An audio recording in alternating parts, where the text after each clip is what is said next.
किसी से लड़ के जीतना है तो थोड़ी मुसीबतें तो आएंगी ही, इसीलिए बेचारी डरती है। मुझे नहीं लगता।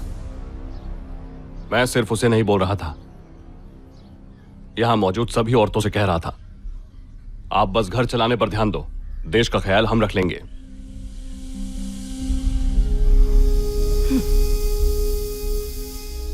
चलो सब कुछ वो खुद ही करना चाहते हैं। क्या हुआ इंदर, इतने रूखे ढंग से बात कर रहे हो? ये पद कोई छोटी मोटी बात नहीं है, आप जानते भी हैं इसमें कितनी पॉलिटिक्स होती है। उस पद तक पहुंच के ही पता चलेगा। पर तुम तो परिवार की चीजों को लेकर बैठ गए, असली मुद्दे पे बात करो। आप क्या चाहते हैं मैं क्या करूं? अगर देवेंद्र और वेलप्पन एक साथ आ गए तो हम लोग कुछ भी नहीं कर पाएंगे। ये मैं भी जानता हूं और तुम सब भी। पिछले 15 सालों से ये पद हमारे पास ही था, तो सिर्फ उन दोनों के अनबन की वजह से। अब अगर वो अचानक मिलकर वापस आना चाहते हैं तो क्या हम उन्हें बस रास्ता दे दें? ये उनके बाप की जागीर नहीं है। अगर वो इलेक्शन जीत गए तो उसके बाद हमें उनके हिसाब से जीना पड़ेगा। वो तो ठीक है, तुम चुनाव में तो खड़े हो गए हो, पर ये सोचा है कि जीतोगे कैसे? इस गांव में उन लोगों की संख्या ज्यादा है, अगर उन्हें हराना है तो हमें एक साथ मिलकर हर जात और धर्म के लोगों का वोट हासिल करना होगा। तो ये बताओ वो हम कैसे करेंगे? जब तक मेरे दोस्त इलामारन और उसके दोस्त यानी सरपंच का बेटा भी हम लोगों के साथ है, हम इलेक्शन जीत सकते हैं। क्योंकि उन्होंने पूरे गांव में वहम फैला दिया है कि जाति, वर्ण, धर्म, व्यवस्था सब बेकार की चीजें होती हैं। आज की तारीख में उनकी बात में वजन है और उस वजन को हम वोट में बदलेंगे।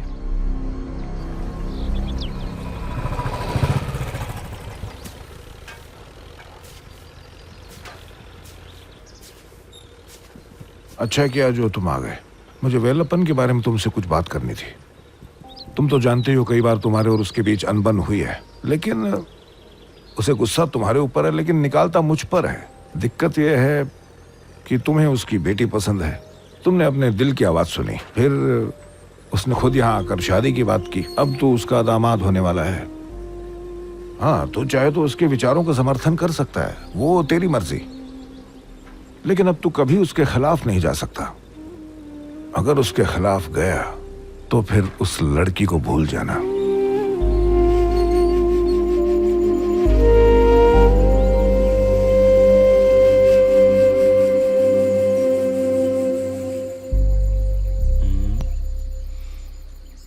अच्छा सुन भाई, किसी पोजीशन के लिए लोग दुश्मन बन जाते हैं, इसलिए पेरियार जी इलेक्शन और राजनीति के खिलाफ थे क्या? तुझे सच में अब मजाक सूझ रहा है क्या? अरे हकीकत देखकर ज्यादा हंसी आती है। अरे लेकिन दिक्कत क्या है? हमने वैसे भी कभी वेलप्पन का साथ नहीं दिया, लेकिन जब से इसे सेल्वी से प्यार हुआ है तब से वो हमारी बहन हो गई है। बहन के पापा हमारे पापा हुए। एक तरफ भाई है तो एक तरफ पापा है। कौन जीतेगा इससे फर्क नहीं पड़ता, जीत तो आखिर हमारी ही होगी ना। सुन, तू, सामी और मीरान, तुम सब जाकर तेरे ससुर के लिए काम करो। हम तीनों मेरे भाई के लिए काम करेंगे। सिंपल है, करते ना। तू जो बोल रहा है इतना आसान नहीं है। ये जो बोल रहा है बिल्कुल सही बोल रहा है। कई परिवार राजनीति की वजह से बर्बाद हो गए, पता है? अरे इतना क्या सीरियस हो रहा है? जो भी कर रहे हो मजे से करो। पहले तुम तीनों जाकर वेलप्पन को हार पहनाओ, हम तीनों जाकर बाद में मेरे भाई को पहनाएंगे। अब निकलो, चलो जल्दी। सुना नहीं क्या? चलना। एक और बात, हम पूरी कोशिश करेंगे उसकी शादी तेरे साथ हो। वो तेरी प्रॉब्लम है। मेरी प्रॉब्लम है ही नहीं, सारी प्रॉब्लम तेरी है। अब इलेक्शन होने तक तेरी एक टीम है और मेरी एक टीम है, देखता है कौन जीतता है। देख लिया, यही बंटवारा हो गया ना। ये इजी है भाई, हम अलग अलग टीम बनाकर कबड्डी और क्रिकेट खेलते थे ना, ये बिल्कुल वैसा ही है। ये खेल नहीं है, राजनीति है। ठीक है, लेकिन खेल समझ के खेल ले।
कृष्णरायपुरम के सामान्य चुनाव की अंतिम गिनती पूरी हो चुकी है और उम्मीदवार वेलप्पन जी ने 4,600 वोटों के भारी अंतर से चुनाव जीत लिया है।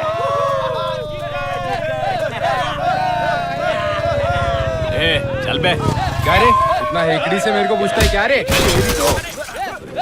अपन के एरिया में आप क्या बहुत दादागिरी ये ले छोड़ो मुझे। मार दूंगा मैं इसे छोड़ूंगा नहीं। इसको मार ये नाटक नहीं करेगा जरा काट के रख दूंगा चीर के रख दूंगा समझा गया? नहीं छोड़ेगा तेरे को।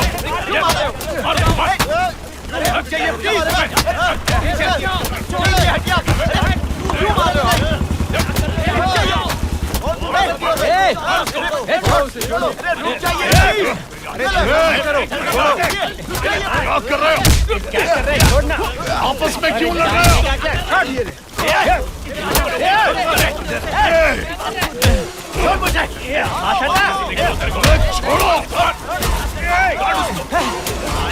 अरे हम सब साथ नहीं हैं। चलने लायक क्यों लड़ रहे हो? कर रहे हैं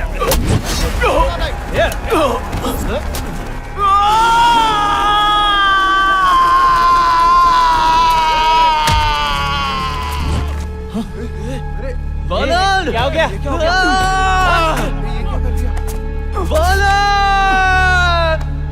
अरे बाला क्या? अरे बाला को किसने मारा? बाला! अरे ये क्या? बाला! मैंने कुछ नहीं किया। ये मेरे हाथ में क्या? नहीं क्या हुआ? बाला! बाला!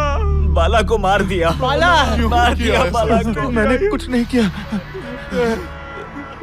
अरे बाला! बाला!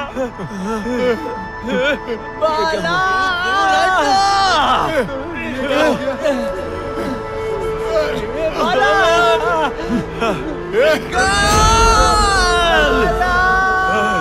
निकाल इसे! निकाल इसे!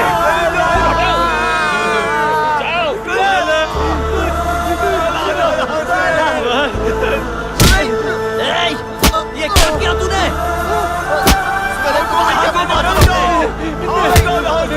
बाला! उन्हें बाला को मारा है। Bala! Bala!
Cell number 46 Rohan, cell number 47 Kamlesh, cell number 48 Prashant, cell number 49 Raghu, cell number 50 Ramchandra, cell number 51 Dhaman, cell number 46 Rohan, cell number भाई, 47 कमलेश। मेरी बस उससे इलेक्शन को लेकर छोटी सी बहस हुई थी।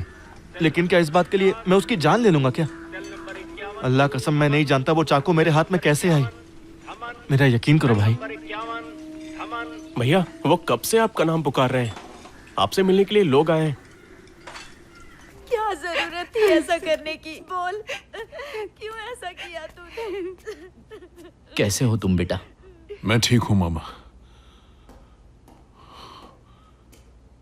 पापा नहीं आए? पापा और वेलप्पन दोनों वकील से बात करने गए हैं। बालन का अंतिम संस्कार हो गया ना? पूरा शहर 2 हिस्सों में बट गया था। जाति के नाम पर राजनीति करने वाले कारों में बसों में बैठकर गांव में आ रहे थे। पुलिस का पहरा चारों तरफ था, लेकिन हमारे घर आने की किसी की हिम्मत नहीं थी। लोग हमारे और वेलप्पन के घर की 24 घंटे रक्षा कर रहे हैं, पता है? इस वक्त गांव की हालत कैसी है मामा? बालन के अंतिम संस्कार के बाद जब वो लोग चले गए, तब जाकर गांव हमारे कंट्रोल में आया। और पुलिस ने तुम्हें जो कस्टडी में रखा है वो पकड़ने के लिए नहीं, तुम्हारी जान बचाने के लिए। देखो बेटा, तुम्हारे पापा को भी यही लगता है कि कुछ दिन तक यहीं रहना तुम्हारे लिए बेहतर है।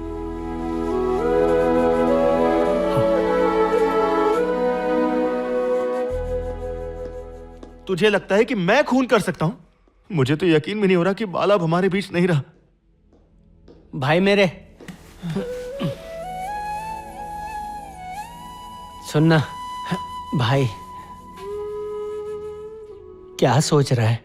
एक ऐसा समाज चाहता था जिसमें न जात हो न धर्म। बदलाव की शुरुआत हम बने हैं। हमारे सपनों पर पानी फेर दिया, सब खत्म हो गया।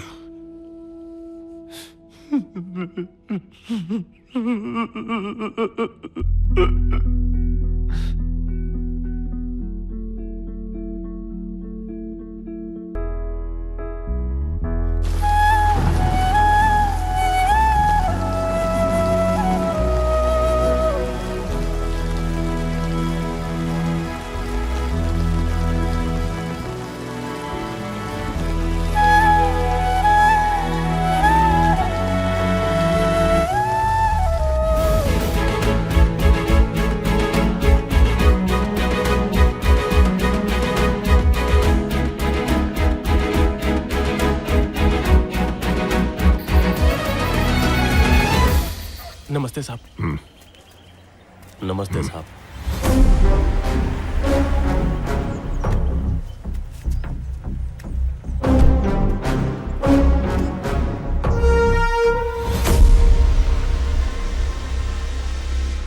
नमस्ते। नमस्ते। ये होती है महान लोगों की निशानी। अगर ये दोनों साथ में आ जाए ना तो हम अपना परचम और ऊपर फहरा सकते हैं।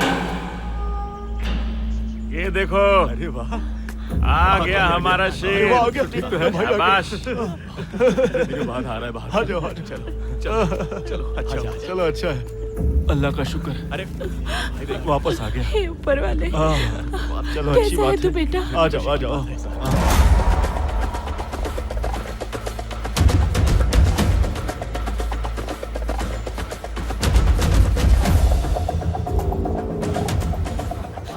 आ जाओ बेटा। ये सब क्या कर रहे हो मामा? तू चुप कर बेटा, तूने जो किया है वो कोई मामूली काम नहीं है। हमारे लिए तू देवता समान है। इसे कंधे पे उठाओ। इनसे कहो मुझे नीचे उतारे।